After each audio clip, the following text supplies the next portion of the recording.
చీకటి రాత్రిలో కాలిపోయింది ఒక నల్లని కథ. తోలుబొమ్మలో ఉండిపోయింది దాగి ఉన్న ఒక గుర్తు. కలలో నీడగా మారి వెంబడించే భయం హిమాన్షి జీవితంలో దారుణంగా మారింది. మంత్రాల నిప్పులో నిజం బయటకొచ్చింది, కాని చివర్లో కూడా చెడు రహస్యాన్ని దాచింది. హిమాన్షి భయపడి నిద్రలో నుంచి లేస్తుంది. తను చెమటలతో తడిసిపోయుంటుంది. చాలా కంగారుగా కనిపిస్తుంది. అప్పుడే వాళ్లమ్మ తన గదిలోకి వస్తుంది. ఆమె భయపడిపోయి ఉండటం గమనిస్తుంది. ఏంటమ్మా హిమాన్షి, ఏమైంది? తెలీదమ్మా, మళ్ళీ అదే పీడకల. ఎందుకిలా జరుగుతోందో తెలియడం లేదు. నేను ఇవాళ స్వామి వ్యాస్ గారితో మాట్లాడాను. సాయంత్రం మనం గుడికి వెళ్ళాలి. సరేనమ్మా. ఇద్దరూ ఆ విషయానికి అంగీకారం తెలుపుకుంటారు. తర్వాత హిమాన్షి వాళ్లమ్మ గదిలో నుంచి వెళ్ళిపోతుంది. సాయంత్రం హిమాన్షి వాళ్లమ్మతో పాటు గుడికి వెళ్తుంది. ఇద్దరూ లోపలికి వెళ్లి శివుడికి పూజ చేస్తారు. తర్వాత బయట కూర్చునే చోటికి చేరుకుంటారు. అక్కడ స్వామి వ్యాస్ ధ్యానం చేసుకుంటుంటారు. హిమాన్షి వాళ్లమ్మతో పాటు అతని దగ్గరకు వెళ్తారు. వాళ్ళని చూసి స్వామి వ్యాస్ కళ్ళు తెరుస్తారు. రా తల్లి, ఇక్కడ కూర్చో. చెప్పు, ఏంటి నీ సమస్య? స్వామీజీ, గత కొన్ని రోజులుగా మా అమ్మాయి హిమాన్షికి పీడకలలు వస్తున్నాయి. స్వామి వ్యాస్ హిమాన్షి వైపు చూసి ఇలా అడుగుతారు. ఎటువంటి కలలు వస్తున్నాయి తల్లి నీకు? నాకు వివరంగా చెప్పు. స్వామీజీ, ఇదంతా నా 25వ పుట్టినరోజు తర్వాత మొదలైంది. ఒక విచిత్రమైన నీడ ఎప్పుడు నన్ను వెంబడిస్తున్నట్టుంటుంది. నా కలలో ఒక తోలుబొమ్మ కారు వస్తుంది. అది మళ్లీ మళ్లీ చెప్తుంటుంది, నాకు గనక పెళ్ళైతే నేను విధవరాలనవుతాను అని. ఎందుకలా జరుగుతోందో తెలియడం లేదు. ఈ విషయం గురించి నేను ఆలోచిస్తాను. దీని గురించి తెలిసిన వెంటనే నేను మీకు తప్పక చెప్తాను. స్వామీజీ, ఏదైనా పెద్ద సమస్య ఉందా? హిమాన్షు కోసం మేము సంబంధాలు చూస్తున్నాము. ఏదైనా ఇబ్బంది కలుగుతుందా? నా మాట విని కొన్ని రోజులు మీరు సంబంధాలు చూడడం ఆపేయండి. నాకేదైనా విషయం తెలిసిన వెంటనే నేను మీతో మాట్లాడతాను. ఆమె చేతులు జోడించి స్వామి వ్యాస్కి నమస్కరిస్తుంది. తర్వాత ఇద్దరూ అక్కడ్నుంచి వెళ్ళిపోతారు. రాత్రివేళ హిమాన్షు తన గదిలో కూర్చుని ఏదో చదువుతూ ఉంటుంది. అప్పుడే తనకనిపిస్తుంది ఎవరో తలుపు తీశారు అని.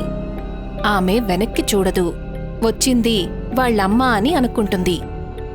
పాలు టేబుల్ మీద పెట్టమ్మా, కాసేపటి తర్వాత తాగుతాను. తనకి ఎలాంటి సమాధానమూ రాలేదు.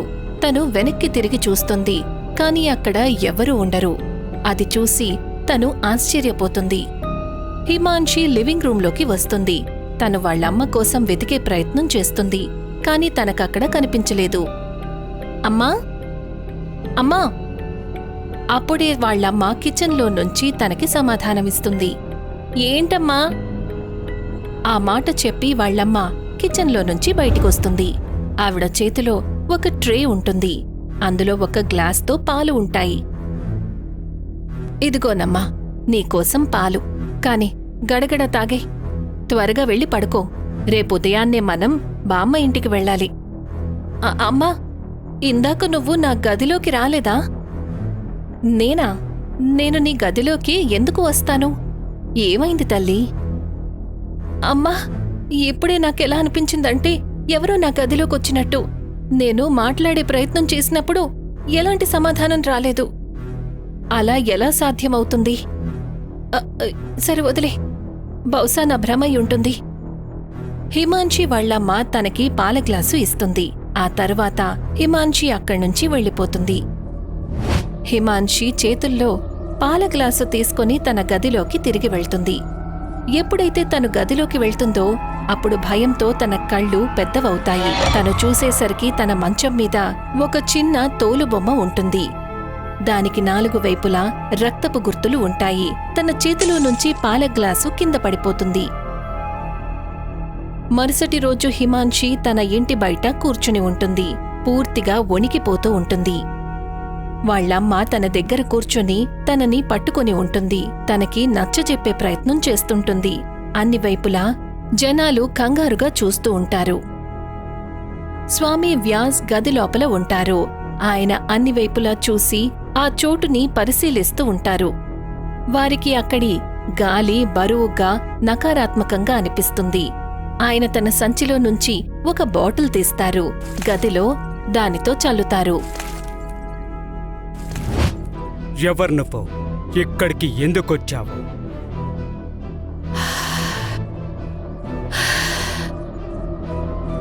వారికి తన చెవులలో సన్నని గుసగుస వినిపిస్తూ ఉంటుంది. వారి దృష్టి హిమాన్షి మంచం మీద పడుతుంది. హిమాన్షి అప్పుడు కూడా వణికిపోతూనే ఉంది. తన కళ్లల్లో భయం స్పష్టంగా కనిపిస్తుంది. స్వామి వ్యాస్ ఇంటి నుండి బయటికి వస్తారు. హిమాన్షి వాళ్ళమ్మ వెంటనే అతని దగ్గరకు వెళ్తుంది.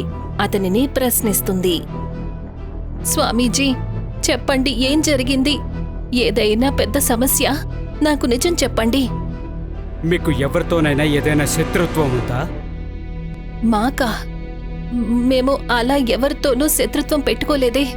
మేము ఎప్పుడూ అందరితోనూ మంచి సంబంధాలే పెట్టుకున్నాము. కాని విషయం ఏంటి స్వామీజీ? స్వామి వ్యాస్ కంగారుగా కనిపిస్తారు. కొంతసేపటి తర్వాత కొంతమంది మనుషులు హిమాన్షి గదిలో నేల తవ్వుతూ ఉంటారు. వాళ్లు కొన్ని అడుగుల వరకు కిందకు తవ్వుతారు. వాళ్ళకి లోపల ఒక తోలుబొమ్మ దొరుకుతుంది. దానికి మనిషి ఎముకలు ఉంటాయి. అది చూసి అందరూ ఆశ్చర్యపోతారు. హిమాన్షి వాళ్ళమ్మ కళ్ళు భయంతో నిండిపోతాయి. ఈ తోలుబొమ్మకి చేతబడి చేసి ఇక్కడ పాతిపెట్టడం జరిగింది. మీకేమైనా గుర్తుందా ఇక్కడ ఏం జరిగిందో? హిమాన్షి వాళ్ళమ్మ కాసేపు ఆలోచిస్తుంది. బహుశా నాకు తెలుసు. ఇవాళ్టికి 13 ఏళ్ల క్రితం ఇక్కడ నవీకరణ పనులు జరుగుతూ ఉండేవి. అప్పుడే మేము బూరలమ్మే అమ్మాయిని మా బయట ఇంటిని అద్దెకు ఇచ్చాము. కాని ఆమె అక్కడ చేతబడి చేస్తూ దొరికిపోయింది. ఆ తర్వాత కోపమొచ్చి నేను తనని ఇంట్లో నుంచి బయటికి పంపించేశాను. బహుశా తనే ఇదంతా చేసుంటుంది. స్వామి వ్యాస్ ఆ మాట వింటారు. ఆ తర్వాతంతా అర్థం చేసుకుంటారు. ఆయన అక్కడ్నుంచి తోలుబొమ్మను తీస్తారు. దానిని బయటికి తీసుకువెళ్తారు. హిమాన్షి వాళ్ళమ్మ ఆయన వెనకాలే వెళ్తారు. స్వామి వ్యాస్ తోలుబొమ్మను ఇంట్లో నుంచి బయటికి తీసుకొచ్చి నిప్పంటిస్తారు. ఎప్పుడైతే నిప్పు తోలుబొమ్మను చుట్టుముడుతుందో హిమాన్షి అరవటం మొదలు పెడుతుంది. కాపాడండి! స్వామి వ్యాస్ హిమాన్షి వైపు చూస్తారు. ఆయనకర్థమవుతుంది తోలుబొమ్మ తనతో ముడిపడి ఉందని. వెంటనే నీటి బకెట్ తెస్తారు. తోలుబొమ్మ మీద వేస్తారు. ఎప్పుడైతే నిప్పు ఆరిపోతుందో హిమాన్షికి ప్రశాంతంగా ఉంటుంది. ఆమె స్పృహ కోల్పోతుంది. స్వామి వ్యాస్ అర్థం చేసుకుంటారు స్థితి చాలా గంభీరమైనదని. అదే రాత్రి స్వామి వ్యాస్ హోమగుండం ముందు కూర్చుంటారు. ఆయన ఎదురుగా హిమాన్షి ఉంటుంది. హిమాన్షి స్పృహ లేకుండా నేలమీద పడి ఉంటుంది. స్వామి వ్యాస్ హోమం చేస్తూ మంత్రాలు జపిస్తూ ఉంటారు. హిమాన్షి వాళ్ళమ్మ కూడా ఒక పక్కన కూర్చొని ఉంటుంది. హోమగుండంలో మరొక వైపు పిండితో ఉన్న 6 బొమ్మలు ఉంటాయి. స్వామీజీ, మనమసలేం చేస్తున్నాం? తోలుబొమ్మలో ఉన్న ఎముకలను పరిశీలించిన తర్వాత నాకు తెలిసింది. ఇందులో ఒకటి కాదు, నిజానికి 6 నీడలు కలిసున్నాయి. వాటిలో అన్నిటికంటే పెద్ద నీడ ఆ తోలుబొమ్మ మనిషిది. ఆమె మన హిమాన్షిని వశం చేసుకుంది. మనం వీలైనంత త్వరగా. అంతలోనే గదిలో మరొక వైపు నుంచి ఏవో విరిగిన శబ్దాలు వస్తాయి. ఎప్పుడైతే ఎదురుగా చూస్తారో హిమాన్షి తిన్నగా నిలబడుతుంది. ఆమె తల కిందకు వంగి ఉంటుంది. ఆమె కాళ్ళు చేతులు ఎలా వేళ్లాడుతూ ఉంటాయంటే దేనికో వేసి కట్టేసినట్టు. ఆమె జర్కులిస్తూ ముందుకు వెళ్తుంది. ఎవరో తనని నడిపిస్తున్నట్టు. తను వాళ్ళమ్మ దగ్గరికి వెళ్లి వంగుతుంది. ఆమె భుజాలను పట్టుకుంటుంది. వాళ్ళమ్మ కళ్ళు భయంతో నిండిపోతాయి. అమ్మా, నువ్వు ఏం చేస్తున్నావమ్మా? ఇప్పుడు తను నా సొంతం.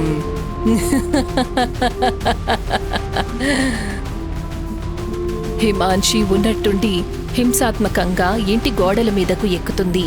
స్వామి వ్యాస్ మంత్రాలను చదువుతూనే ఉంటారు.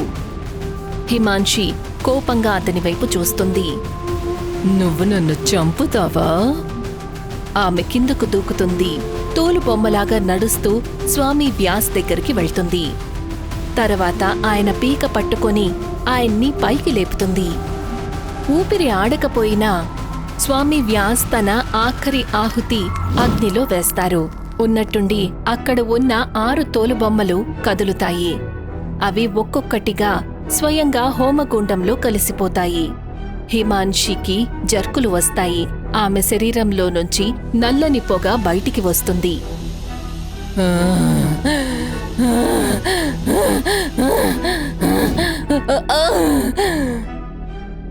కొంతసేపటి తర్వాత ఆమె కింద పడిపోతుంది. హిమాన్షి, అమ్మ హిమాన్షి, హిమాన్షి! వాతావరణం వాళ్ళమ్మ కంగారుతో ఏడుస్తున్న శబ్దంతో నిండిపోతుంది. హిమాన్షి ఇప్పుడు మామూలుగా మారిపోతుంది. తను వాళ్ళమ్మ తలుపు దగ్గర నిలబడి ఉండి స్వామి వ్యాస్ని చూస్తూ ఉంటారు. స్వామి వ్యాస్ ఆ తాంత్రిక తోలుబొమ్మను తన సంచిలో పెట్టుకుంటారు. కాని స్వామీజీ, మీరు దీన్ని ఏం చేస్తారు?